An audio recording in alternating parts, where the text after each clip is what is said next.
The 2022-2023 NBA season is set to be another fantastic one. While most of the things are the same, we're expected to see huge changes that could potentially change a lot. A few of the changes are in terms of rules and format, but let's not forget the many trades that have taken place, and we'll be looking at all of these in today's video. Let's begin. First up, the take foul rule. Let's start with the biggest change in the NBA, and that's the foul rule change. It's going to have a massive impact on the way basketball will be played at the highest level. The Board of Governors has approved the take foul rule change. Giannis Antetokounmpo is the happiest person in the world. These harsher penalties for fouls are set to benefit players on the offense massively, and it was a huge topic of discussion in the last few seasons. But what exactly is the rule change and how will it impact the NBA? So what is the take foul? A take foul, in the simplest terms, is usually when a defender ends up fouling someone without making an attempt to win the ball and stops the transition opportunity. Before the rule change, the penalty for such an attempt was a personal foul on the defender and a side out for the offensive team. There was an exception. If the team committing the foul was in the bonus,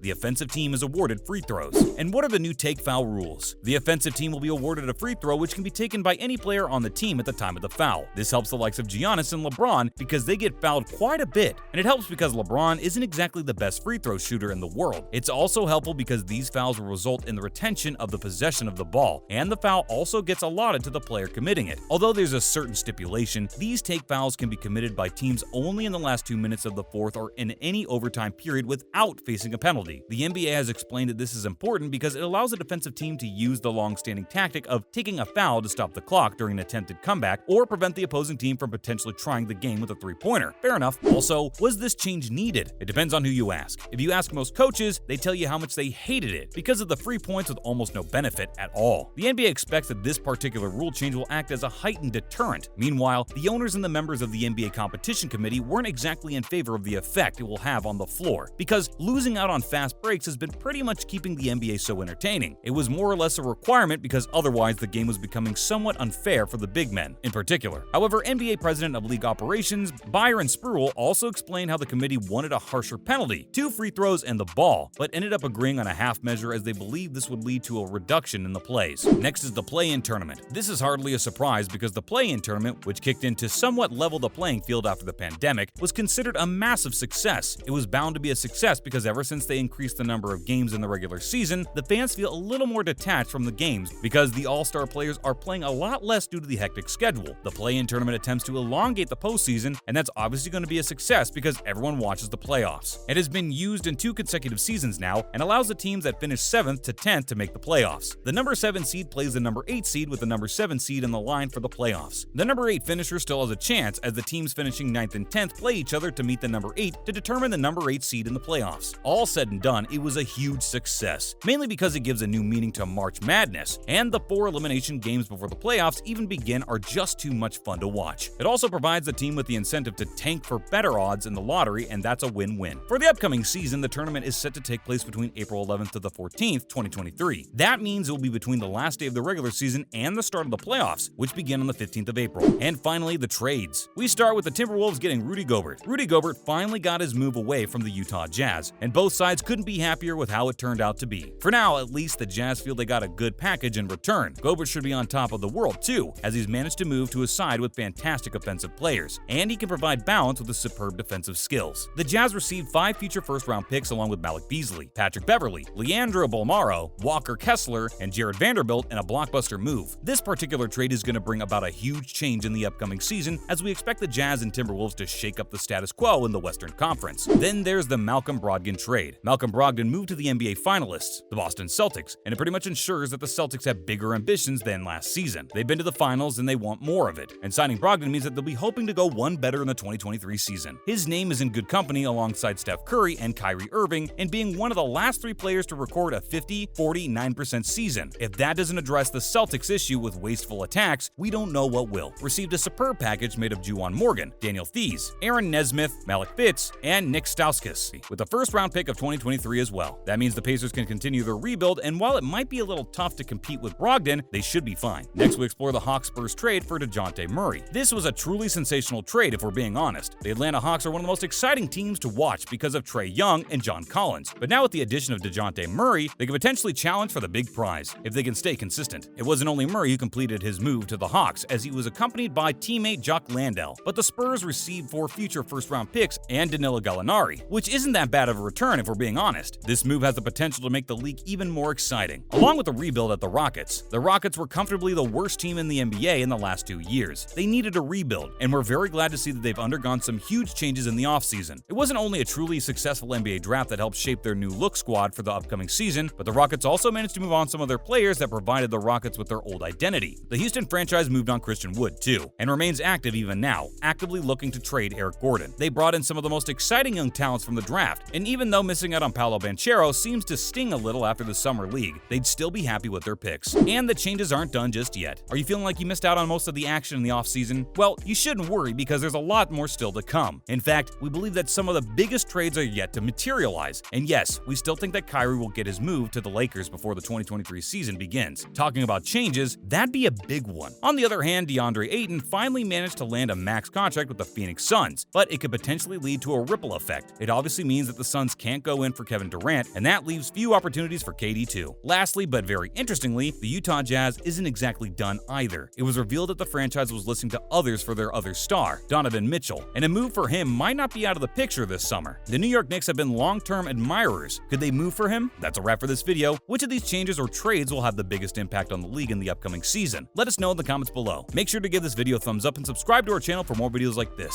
See you in the next one!